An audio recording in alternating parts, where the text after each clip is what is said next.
ये पूरा कानून ही हटेगा, बिना हटे इसमें कुछ नहीं होने वाला। अब मैं आपको समझाता हूँ, शायद आपको समझ में आ जाएगा। केवल एक सेक्शन बताता हूँ तो उससे आपको पूरी चीज समझ में आ जाएगी। जो कॉन्ट्रैक्ट फार्मिंग है, उस कॉन्ट्रैक्ट फार्मिंग की धारा 3 उसमें जो है जो एग्रीमेंट होगा किसान के और व्यापारी के बीच में, मैं उनसे बताता हूँ, आप समझ जाएंगे सारे, उसके बाद कुछ बताने की जरूरत नहीं पड़ेगी।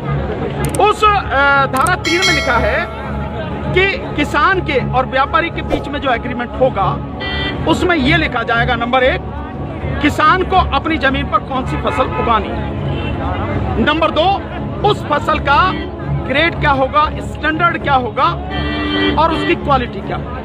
नंबर 3, उस फसल को उगाने के लिए जो बीज होगा, जो खाद होगा, जो कीटनाशक होंगे, जो मशीनरी होगी, जो तकनीक होगी, उसे वो व्यापारी जिसके साथ समझौता हो रहा वो देगा।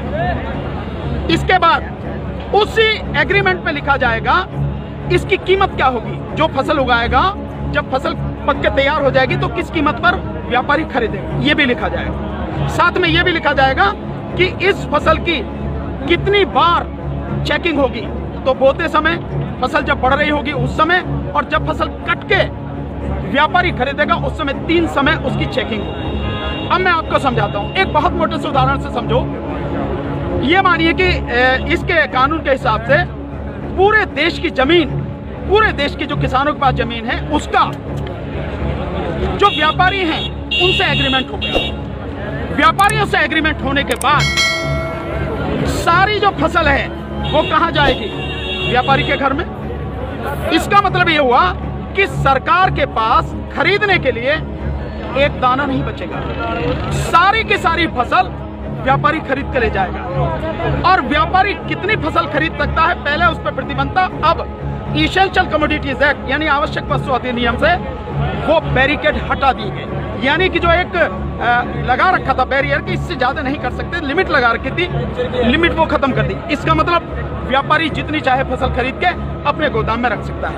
अब मानिए कि जब पूरी फसल किसान से व्यापारी के घर चली गई, तो अब थोड़ा सा पीछे आइए, 2013 में इस सरकार ने, संसद ने एक कानून बनाया था इस देश के गरीब लोगों के लिए, 82 करोड़ गरीब लोगों के लिए नेशनल फूड सिक्योरिटी एक्ट यानी राष्ट्रीय खाद्य सुरक्षा कानून।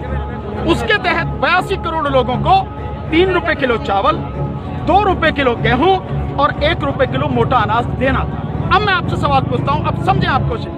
जब सारा अनाज व्यापारियों के पास चला गया, सरकार के पास कुछ नहीं है, तो सरकार इन 82 करोड़ लोगों को कहां से अनाज लाएगी, पहले तो ये बताओ। इसका मतलब जो 82 करोड़ गरीब सरकारी मदद पर निर्भर था वो खत्म हो गया। मतलब आप कह रहे हैं कि किसानों के खिलाफ बिल है, किसानों की भलाई की बात कर रहे हैं, पर किसानों के खिलाफ लोग समझ रहे हैं नहीं, ये पूरे देश के खिलाफ है। 82 करोड़ गरीब खत्म, देश में 5 लाख जो राशन की दुकानें हैं खत्म, 5 लाख राशन की दुकानों में कुछ रोजगार भी मिलता होगा खत्म। अब इसके बाद आप आ जाइए कि जब किसान को सारी चीजें, जो खाद भी है, बीज भी है, कीटनाशक भी है, मशीनरी भी है, तकनीक भी है, वो व्यापारी जिससे समझौता हुआ वो ही देगा। तो जो व्यापारी ये काम करते हैं, कोई खाद बेचता है, कोई बीज बेचता है, कोई मशीन बेचता है, कोई जो पेस्टिसाइड बेचता है, वो व्यापारी खत्म। तो आपने व्यापारी खत्म कर दिए, गरीब मजदूर खत्म कर दिए, और किसान को आपने बंधक बना दिया, मजदूर बना दिया, गुलाम बना दिया। कैसे? अब मैं बताता हूँ। जब किसान की जमीन पर एग्रीमेंट हो गया तो किसान चाह कर भी अपनी जमीन से एक भुट्टा, माना मक्का बोई हुई है, मक्का से एक भुट्टा तोड़ के नहीं खा सकता।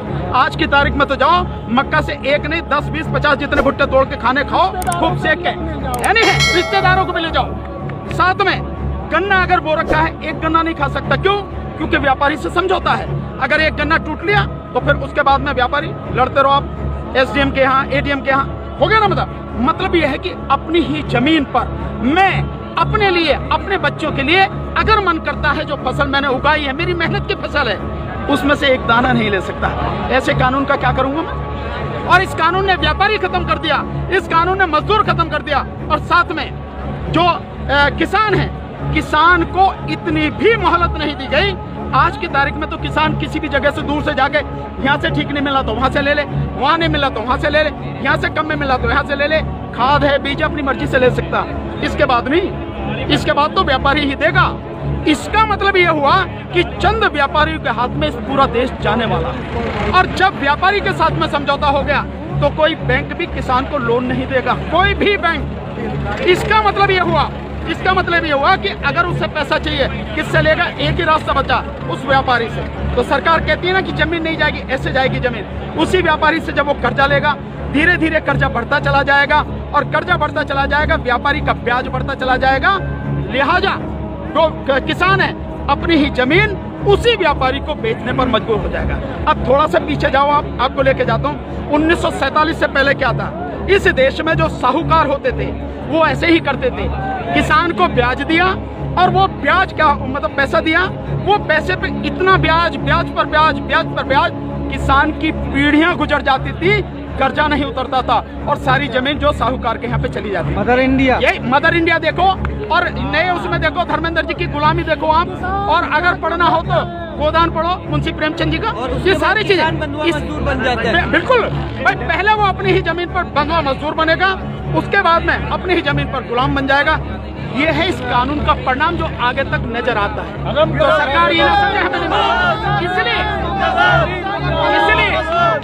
इसलिए ये कानून पूरे देश को तबाह करने वाला। अब एक चीज और रहेगी, उसे भी बता दो। जो मध्यम वर्ग के लोग जो आज रोटी खा रहे हैं, जब व्यापारी सारा अनाज अपने गोदामों में बंद कर लेगा तो वो जो आज उसने लिया जिस दाम पे, उससे 6 गुना, 7 गुना, 8 गुना दाम पर बेचेगा। तो जो मध्यम वर्ग के लोग जो घरों में बैठे हैं, अगर उनको बाहर आना चाहिए इस आंदोलन में, उनको आज जो अनाज, ये आटा 20 रुपए से 25 रुपए, 30 रुपए किलो मिल रहा है, वही इस कानून के लागू होने के बाद वो आटा, वो अनाज उन्हें 5 से 6 गुना दाम पर मिलेगा। 100 रुपए, 125 रुपए, 150 रुपए किलो मिलेगा। तो असर किस पे पड़ेगा? एक भी व्यक्ति बचेगा नहीं जिस पर इस कानून का असर न पड़े। इसीलिए मैं कहता हूं कि ये किसानों के विरोध में नहीं है, देश को